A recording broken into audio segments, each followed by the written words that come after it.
उत्तर प्रदेश के कैराना से हिंदुओं के पलायन की खबर को लेकर राजनीति अपने चरम पर है। बीजेपी के जिस सांसद हुकुम सिंह ने 346 लोगों की लिस्ट जारी की थी, वही हुकुम सिंह अब लिस्ट में गड़बड़ी की बात को मान रहे हैं। वहीं यूपी के सीएम अखिलेश यादव कह रहे हैं कि कैराना को लेकर बीजेपी झूठ फैला रही है। अब सवाल यह है कि क्या वाकई में कैराना को लेकर झूठ फैलाया गया है? उत्तर प्रदेश के शामली जिले के शान दिख रहे इस शहर पर राजनीतिक तूफान खड़ा हो गया है। बीजेपी सांसद हुकुम सिंह ने एक लिस्ट जारी कर दावा किया कि कैराना में रहने वाले 346 हिंदू परिवार मुस्लिमों के डर से पलायन कर गए हैं। इसके बाद राजनीतिक पारा बढ़ता चला गया। सब लोग यूपी छोड़ना चाहेंगे। मुझे दिन में और ज्यादा नहीं तो कम से कम 10 या 15 फोने आते हैं रोज कि मेरी लड़की का अपहरण हो गया, पुलिस कुछ नहीं कर रही है, गाय यहाँ से निकल रहे कटने के लिए, पुलिस उसके साथ शामिल है। नरेंद्र मोदी सरकार के एक और मंत्री और नोएडा से सांसद महेश शर्मा ने अखिलेश सरकार का इस्तीफा मांग लिया।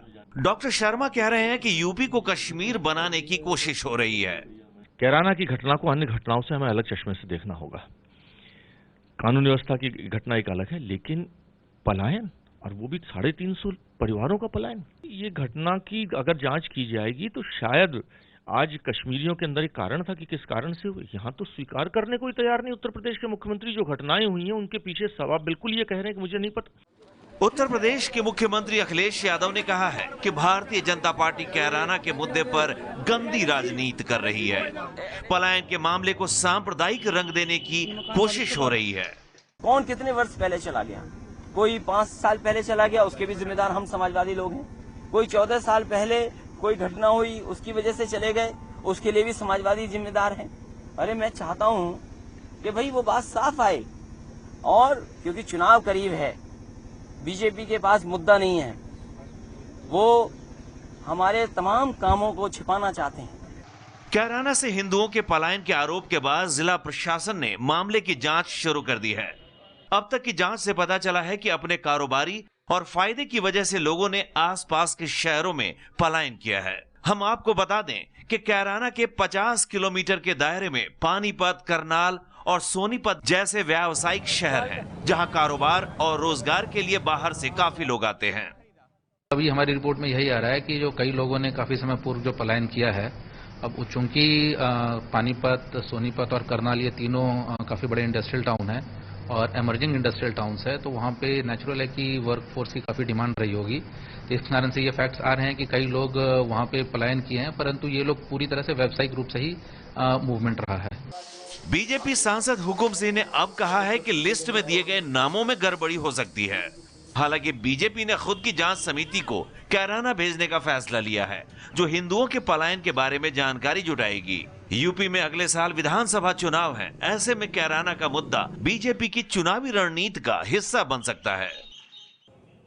और सवाल यह है कि कैराना में हिंदू पलायन का सच क्या है? सवाल ये कि क्या हिंदू पलायन को लेकर कहीं झूठा प्रचार तो नहीं किया जा रहा, क्योंकि जिस लिस्ट की बात हो रही है उसमें गड़बड़ियां पाई गई। इसी से जुड़ा एक और अहम सवाल, यूपी चुनाव में फायदे के लिए क्या कैराना का मुद्दा उठाया गया है? उत्तर प्रदेश के कैराना पर क्या झूठा प्रचार किया गया? हमारे साथ आज की इस चर्चा में बीजेपी से सांसद हुकुम सिंह जी मौजूद हैं, और हुकुम सिंह जी ने ही वो जो लिस्ट है वो जारी की थी 346 परिवारों की। हुकुम जी, मैं आप सबसे पहले तो ये जानना चाहूंगी, वो जो लिस्ट है अब उसमें गड़बड़ियां पाई गई हैं। जो शामली के डिस्ट्रिक्ट के जो लोग हैं और जो वहां पर टीम गई, उन्होंने गड़बड़ियां पाई हैं, आप खुद गड़बड़ी की बात मान रहे हैं। तो ऐसे में सवाल ये कि क्या कैराना पर बिना जांच के झूठा प्रचार किया गया हिंदू पलायन का?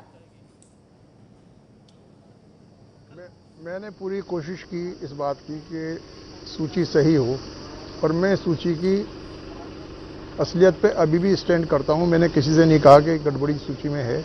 जो लोग गड़बड़ी की बात कर रहे हैं वो एक सही सूची जारी कर दें, दोनों को कंपेयर कर लेंगे हम।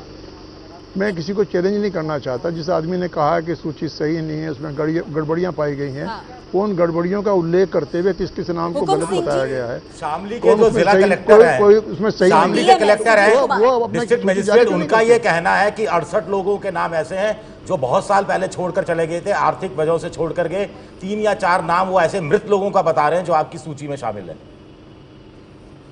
बस अंतर इतना है, मैंने तो सूची जारी की है, डिस्ट्रिक्ट मजिस्ट्रेट बता रहे हैं। बताना बहुत आसान है और उसके बाद में बताने को भूल जाना बहुत आसान है।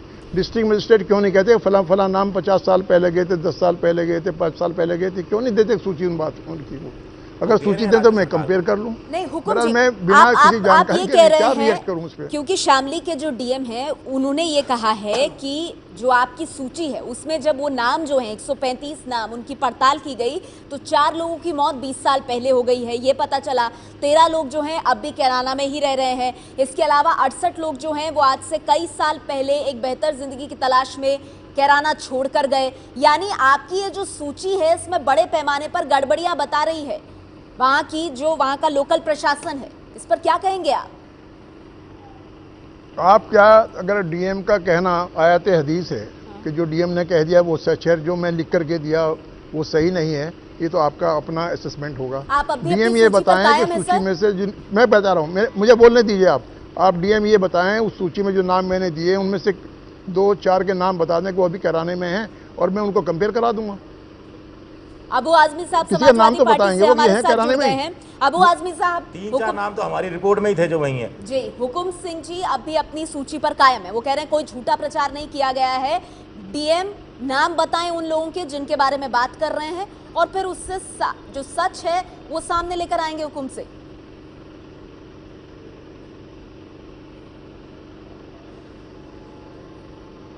देखिए, मदन लाल नाम है एक साहब का जिन्होंने कहा कि उनकी हत्या हुई है सांप्रदायिक दंगों में मारा गया है, जबकि उनकी हत्या 20 साल पहले हुई है। समाजवादी पार्टी की सरकार नहीं थी। और वो दूसरे नाम है सत्य प्रकाश जैन, जो 1991 में 1991 में उनकी हत्या हुई। यशवंत वर्मा जिनकी 20 साल पहले हुई। श्री चंद्र है 1991 में हत्या हुई। सुबोध जैन है 2009 में हुई। इस तरह से सारी हत्याएं जो हैं ये हिंदुओं की हत्याएं हुई है और हिंदुओं ने हत्याएं की है। 20-25 साल पुरानी बातें ला करके ये लोग सिर्फ और सिर्फ राजनीतिक रोटियां सेक करके समझते हैं कि अब की बार उत्तर प्रदेश में ये बीजेपी की सरकार लाएंगे, ये मुंह की खाएंगे। और ये लोग जितने नाम इन्होंने गिनाए हैं, हाँ, बोलिए। मेरा तो कोई आरोप नहीं है कि उनकी हत्या हुई है। मैंने कब कहा कि उनकी हत्या हुई है? ये नाम अपने आप गिना रहे हैं कि इसकी 91 में हुई, इसकी 82 में हुई, इसकी 98 में हुई। मैंने कब कहा कि इनकी हत्या हुई है?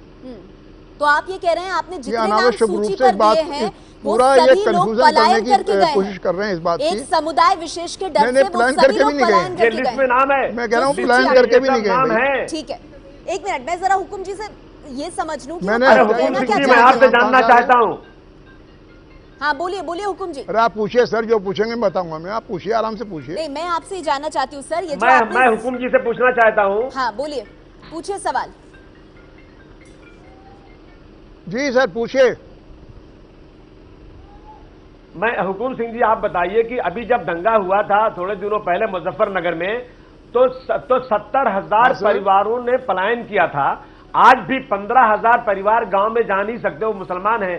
तो क्या आपको उनकी चिंता नहीं? आप नहीं देख रहे क्या हो रहा है? और Hukum Singh ji, with due respect, आप लोगों की वजह से ही वहां पर हिंदू मुसलमान जो भाई की तरह से रहते थे, आपने राजनीतिक लालच में इन लोगों के साथ जुल्म करवाया और 60 लोगों की हत्या करवाई। अबू साहब, ये तो और आप ऐसा माहौल पैदा कर रहे हैं। सरकार आपकी है और वो लोग अभी तक गांव में नहीं जा पाए। ये तो आप अपनी नाकामी की बात बता रहे हैं कि वो गांव में क्यों नहीं जा पाए। अब आपने सवाल कर लिया। हाँ, बोलिए हुकुम जी। आपकी सरकार है, आपकी सरकार है तो आप सुनिए ना। आपने सवाल कर लिया, आप सुनिए। नहीं, मेरी बात कंप्लीट होने दीजिए। आपकी सरकार है तो सुना लीजिए। फिर आप अगर आप जवाब नहीं सुनना चाहते, सुना अरे सर, उत्तर प्रदेश में रहते हैं ना अबू आजमी साहब। अगर आप जवाब नहीं सुनना चाहते तो आप बोलते रहिए। आप भी 70,000 की बात कर रहे हैं। 70,000 वो आपकी सरकार के बीच में आप अपनी नाकामी की बात बता रहे हैं। वही तो हम अभी बात कर रहे हैं, कराने की बात कर रहे हैं। अबू आजमी साहब, आपने सवाल पूछा, मुझे उम्मीद है आप उसका जवाब हुकुम सिंह जी से लेना चाहेंगे। बताने का मौका दीजिए हुकुम सिंह को। हाँ हुकुम सिंह जी, जवाब दीजिए जो बात अबू आजमी पूछ रहे हैं। 2 बातें हैं। एक तो मैंने जो 340 की सूची दी है उसका और उस घटना का, दोनों का आपस में कुछ संबंध नहीं, नंबर 1। नंबर 2, मैं इनसे बहुत ही विनम्रता के साथ मैं आग्रह करना चाहता हूँ, आपको निमंत्रण देता हूँ, अब कैराने आ जाइए और चलिए मेरे साथ में उन परिवारों में जो उठ करके यहाँ आए हैं। और देखिए मैंने उनके लिए क्या क्या किया आकर के। आप आइए तो सही कृपा करके। अरे मैंने तो 50 बेटियों की भी शादी कराई वहीं जाकर के शिविर में। नहीं, मेरा सवाल यहाँ पर कुछ और है। और वो लोग खड़े होकर के मेरा स्वागत करते हैं, मुझको धन्यवाद देते हैं। आप आइए तो सही, देखिए तो परिवारों की जो सूची हुकुम सिंह जी आपने जारी की है, आप कायम है उस लिस्ट पर कि वो लोग पलायन करके गए हैं, वो हिंदू परिवार हाल फिलहाल पलायन करके गए हैं एक समुदाय के डर से, आप ये कह रहे हैं? इसको स्पष्ट कीजिए। हुकुम सिंह जी ये झूठ है। मैं ये कह रहा हूँ इसमें ये कह रहा हूँ कि इसमें लेश मात्र भी सांप्रदायिकता को नहीं जोड़ना चाहिए। अपराधी का कोई मजहब नहीं होता। और ये लोग क्योंकि नाम मैंने दिए हैं, अब नामों से आप उसका निष्कर्ष निकालने ये हिंदू परिवार हैं, मुझे नहीं पता वो क्रिश्चियन है या कौन है। मैंने उनके परिवारों के मुखियाओं के नाम दिए हैं। और जो अपराधी हैं, अपराधी अगर किसी का नाम रहमतुल्लाह होगा, अपराधी है किसी का नाम मोहम्मद अली होगा। बीजेपी के नेता अलग अलग सुर में बोल रहे हैं। बीजेपी की जो राष्ट्रीय कार्यकारिणी की बैठक इलाहाबाद में हो रही है, उस तक में ये चर्चा हो रही है कि मथुरा और फिर कैराना, कुल मिलाकर इरादा कहीं ना कहीं साफ है कि इसको एक चुनावी मुद्दा बनाया जाए और कानून व्यवस्था बिगड़ी हुई है और बीजेपी इस कानून व्यवस्था को सुधार सकती है। इस बात की आड़ में थोड़ा सॉफ्ट हिंदुत्व। राष्ट्रीय कार्यकारिणी विजय जौहरी बीजेपी से मेरे साथ मौजूद है। विजय जौहरी साहब, कैराना की चर्चा हो, मथुरा की चर्चा हो, सवाल ये है कि क्या कानून व्यवस्था के मुद्दे को सांप्रदायिकता का रंग दिया जा रहा है उत्तर प्रदेश चुनाव में फायदा लेने के लिए? सांप्रदायिकता का रंग निश्चित रूप से समाजवादी पार्टी दे रही है। देखिए, मैं यहाँ पर ये स्पष्ट कर देना चाहता हूँ कि यूपी के अंदर समाजवादी पार्टी की सरकार वर्ष 2012 से है और 2012 के चुनावों में 403 सीटों में से 224 सीटें समाजवादी पार्टी ने जीती। आज जिस प्रकार से चरमराती हुई व्यवस्था, कानून व्यवस्था यूपी में दिखाई दे रही है, अगर मुजफ्फरनगर का दंगा 2013 में हुआ, समाजवादी पार्टी के समय में हुआ, अगर 2014 और 15 के अंदर यूपी के अंदर पुलिस कर्मियों पर 300 हमले हुए और पिछले एक वर्ष के अंदर इन हमलों की संख्या 1054 के ऊपर आई है, तो ये दर्शाता है कि यूपी के अंदर कानून की व्यवस्था समाजवादी पार्टी के शासनकाल में चरमराई है। यूपी के अंदर आम आदमी अपने आप को महफूज नहीं मानता है और उस ये आरोप बिल्कुल गलत है कि भारतीय जनता पार्टी किसी भी मुद्दे को सांप्रदायिक ढंग दे रही है। अगर कैराना के एमपी अगर कोई आरोप लगाते हैं और डीएम अगर सरकार का पक्ष रखते हैं अलग करवा दिया जाए और अपने वहां के इकट्ठा कर ले, नुमाइंदे की बात पर भी यकीन करना पड़ेगा। और यूपी के अंदर जो अभी मथुरा में हुआ, जो जिस प्रकार से 2 पुलिस के अधिकारी और 22 निहत्थे यूपी के नागरिक मारे गए, ये दर्शाता है कि यूपी के अंदर लॉ एंड ऑर्डर की समस्या कांग्रेस पार्टी से अखिलेश प्रताप सिंह मेरे साथ मौजूद है। अखिलेश प्रताप सिंह जी, सरकार को विजय जौहरी कह रहे हैं, उस इलाके के सांसद कुछ कह रहे हैं, कैराना के जो हालात हैं आप लोग वहां जाकर देखिए, जिनकी सरकार है उन्होंने मथुरा में क्या किया, उनकी वजह से दादरी में क्या हुआ सब जानते हैं। लॉ एंड ऑर्डर को पूरा का पूरा यूपी में बर्बाद करने अखिलेश प्रताप जी बता रहा हूं और बीजेपी के लोग हैं। थोड़ा ठीक है, अबू आजमी साहब उसका जवाब लूंगी। अखिलेश पहले आप अपनी बात रखिए। हाँ, थोड़ा खामोश हो। देखिए ये सत्य है कि यूपी की कानून व्यवस्था खराब है। खराब होने का सबसे बड़ा उदाहरण है कि भाजपा के लोग खुलेआम कम्युनल हेट्रेड फैला रहे हैं और उन पर कार्रवाई नहीं हो रही है। हाँ, लेकिन हरियाणा और गुजरात ऐसी हालत अभी नहीं है कि जहां पे सेना बुलाई जा रही है, आगजनी हो रही है, मार काट मची पड़ी है, नेट और इंटरनेट और मोबाइल या सारी सर्विसेज बंद कर दी गई हों, अभी उतनी बुरी नहीं है। दूसरी बात, सिर्फ और सिर्फ कटुता फैलाना बीजेपी का काम है। पलायन और पुनर्वास जब से मानव है तब से हो रहा है। पुनर्वास के लिए गए हैं कि पलायन के लिए गए हैं, यह सरकार को जांच के बताना होगा कि ये लोग बेहतर नौकरी के लिए गए हैं, कहीं हर गांव में गए हैं, कोई शहर और कस्बे बढ़ रहे हैं, कहां से लोग आ रहे हैं, कहीं से पलायन या पुनर्वास करके क्यों बनाया जा रहा है? किसी गांव को ले लीजिए, क्या जानबूझकर कैराना में हिंदू बनाम मुस्लिम किसी की बेइज्जती जा रही है? अखिलेश जी, मुझे नहीं पता कि आप कितने लोगों से मिले हैं। मैं कैराना से बाहर निकले हुए लोगों से खुद मिला हूँ, व्यक्तिगत मिला हूँ, व्यापारी परिवार मिला हूँ, शामली में है और गाजियाबाद में। मैंने उनसे पूछा कि आप बाहर क्यों आए, उन्होंने कहा हमारी बहु बेटियां वहां पर सुरक्षित नहीं है और ऐसा नहीं हमारा व्यवसाय चल नहीं नहीं रहा था। अच्छा। वहाँ पर एक आबादी है, हमारा व्यवसाय चल रहा था और कोई भी अपना व्यवसाय छोड़कर बाहर नहीं जाना चाहता। हम इसलिए व्यवसाय बंद कर दिया है क्योंकि वहाँ पर हमारे व्यवसाय को हड़पने की पूरी प्रक्रिया चालू थी। हमारी बहू बेटियां वहाँ सुरक्षित नहीं थी, इसलिए बाहर आए। विजय शंकर तिवारी जी मेरे साथ और मेहमान भी हैं, कंचन गुप्ता है मेरे साथ और विजय विद्रोही। मैं ब्रेक के बाद जी कितनी देर हो गई बोलते हुए, मैं ब्रेक के बाद आपके पास आऊंगी, आपने अपनी बात रखी है। देखिए सवाल सबसे बड़ा यहाँ पर यह है कि पलायन का सच क्या है और क्या वाकई में कैराना में झूठा प्रचार किया जा रहा है। समाजवादी पार्टी की सरकार भी सवालों के घेरे में। इस चर्चा को आगे भी जारी रखेंगे, लेकिन आपको याद दिला दें शाम 5 बजे दिन की हर बड़ी खबर जरूर देखिएगा 24 घंटे 24 रिपोर्टर में।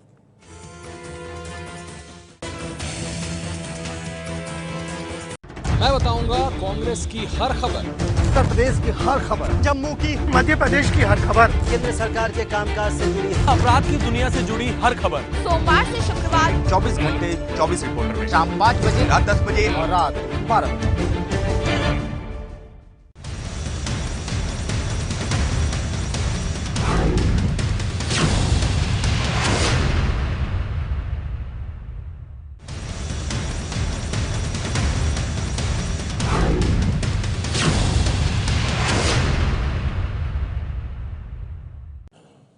चर्चा जारी है हमारे साथ वरिष्ठ पत्रकार कंचन गुप्ता मौजूद है। कंचन जी, लिस्ट में गड़बड़ियां आने के बाद अब ये सवाल उठ रहा है कि क्या कैराना पर झूठा प्रचार किया गया, क्या जानबूझकर इसे हिंदू बनाम मुस्लिम बनाने की कोशिश हो रही है? देखिए, ये जो कैराना का जो अभी जो लिस्ट आई है, इसके पीछे राजनीति शायद हो सके, लेकिन कैराना तहसील जो है वहाँ पर एक हिस्टोरिकल माइग्रेशन हुआ है हिंदुओं का। मैं अगर आपको 2001 का जो सेंसस रिपोर्ट है, भारत सरकार की जो सेंसस है, उसमें कैराना तहसील में हिंदूज का पॉपुलेशन था 52%, मुसलमान का था 48%, और जो नगर परिषद इलाका है वहाँ पर हिंदुओं का करीब 23% पॉपुलेशन था। 2011 के फिगर्स में अगर हम लोग आए तो हिंदू घट के बन जाते हैं 47% और मुसलमान की संख्या बढ़ के हो जाती है 53%। अगर नगर पालिका में हिंदुओं की संख्या घट के बन जाता है 19%। तो ये जो फिगर्स में चेंजेस आ रहे हैं, डेमोग्राफिक चेंज जिसको कहा जाता है, ये केवल कैराना में नहीं है, वेस्टर्न यूपी में कई जगह पर इस प्रकार की पैटर्न दिख रही है। और ये इसका एक सोशल इम्पैक्ट होता है, इसका एक कल्चरल इम्पैक्ट होता है और इसका एक पॉलिटिकल इम्पैक्ट। तो आपको नहीं लग रहा है कि बीजेपी से इस वक्त चुनाव की वजह से उठा रही है, या फिर ये कानून व्यवस्था का मुद्दा आप नहीं मानते हैं? आपको लग रहा है ये जो पलायन वाली बात है, ये समुदाय के डर से ही पलायन है हिंदुओं का? नहीं, जहां से भी माइग्रेशन होता है, माइग्रेशन दो कारण से हो सकती है। एक उसका कारण होता है इकोनॉमिक माइग्रेशन, दूसरा होता है लॉ एंड ऑर्डर रीजन जो होता है। लॉ एंड ऑर्डर हम लोग इसको कहते हैं, लेकिन उसका जो कम्युनल टारगेटिंग होता है, जैसे कश्मीर से जब पलायन हुआ था उसको भी हम लोग कहते हैं लॉ एंड ऑर्डर थी इसलिए पलायन हुआ, लेकिन वो टारगेटेड अटैक कहा भी जा रहा है। महेश शर्मा उस बात को कह रहे हैं कैराना कश्मीर ना बने, रघुबर दास इस बात को कह रहे हैं। विजय, तो फिर ये कहना ठीक होगा कि क्या यूपी चुनाव से ठीक पहले बीजेपी चुनावी फायदे के लिए कर रही है, या फिर जो स्टैटिस्टिक्स कंचन गुप्ता दे रहे हैं उनकी तरफ भी ध्यान देना चाहिए, जो रेशो की बात कर रहे हैं वो घटने और बढ़ने की? नहीं, जो आंकड़ों की बात कंचन गुप्ता कह रहे हैं वो 1% ऊपर 1% नीचे है, वो मैं उसको ज्यादा तवज्जो उस रूप में नहीं देता। हाँ, चुनावी साल है, चुनावी साल में बीजेपी को लगता है कि इस मुद्दे को इस रूप में उठाकर फायदा उसी तरह उठाया जा सकता है जैसा मुजफ्फरनगर में उठाया गया था। लेकिन मोटे तौर पर देखा गया है कि यूपी में खास तौर से बहुत सारे कैराना हैं वहाँ पे अलग अलग जिलों में, और कहीं ना कहीं धर्म, जहाँ पर धर्म और जाति के आधार पर किसी अपराधी मानना है, किसी अपराधी नहीं मानना है, वहाँ एक राज्य में जो विशेष किसी दल विशेष की जो सरकार जब तय करती है और वो लगातार ये सिलसिला चलता है, तो इस तरह के कैराना पैदा होते हैं। नहीं, लेकिन कैराना में एक समस्या और है, और अबू आजमी साहब, क्योंकि मैं चर्चा के आखिरी चरण में मैं बड़ा संक्षेप में आपसे जानना चाहूंगी, ये एबीपी न्यूज की पड़ताल रही है जिसमें कैराना में रहने वाली जो महिलाएं हैं, हिंदू महिलाएं, वो कह रही हैं वहां बिल्कुल सुरक्षा नहीं है। बच्चियां कह रही हैं दिन में भी माँ बाप ट्यूशन लेकर जाते हैं, स्कूल से लाते ले जाते हैं। एक बच्ची सवाल पूछ रही है कि जब यहाँ पर कुछ गलत होता है तो सरकार कहाँ होती है? अब बताइए, इन सवालों का क्या जवाब देंगे आप? सांप्रदायिक और ध्रुवीकरण को आप एक तरफ रखिए, कानून व्यवस्था पर जवाबदेह है या नहीं आपकी सरकार? देखिए, ऐसा है कि देखिए देखिए ऐसा है कि कश्मीर से कन्याकुमारी तक यही हालत है। अगर आप सुबह अखबार उठाएंगी तो आप सुनेंगे कि मुंबई में 5 मर्डर हो गया। आप अखबार उठाएंगी दिल्ली के अंदर 3 चलती हुई महिलाओं को रेप कर दिया गया। की जिम्मेदारी कब लेंगे आप? किसी को मार दिया गया। देश नहीं नेहा मैं यही बात बता रहा था कि जब भी माइग्रेशन होता है, पलायन होता है, उसके साथ लोकल लॉ एंड ऑर्डर का रिश्ता उतना ही है कि वो अगर टारगेटेड अटैक्स होते हैं। ठीक है, चलिए वक्त की मेरे पास कमी है, लेकिन अबू आजमी साहब ये सवाल आपसे यूपी की जनता जरूर जानेगी कि अगर आपकी सरकार है तो उत्तर प्रदेश और कैराना की कानून व्यवस्था के लिए सवाल किससे पूछे जाएं। बहुत बहुत शुक्रिया आप सभी मेहमानों का हमारे साथ इस चर्चा में जुड़ने के लिए।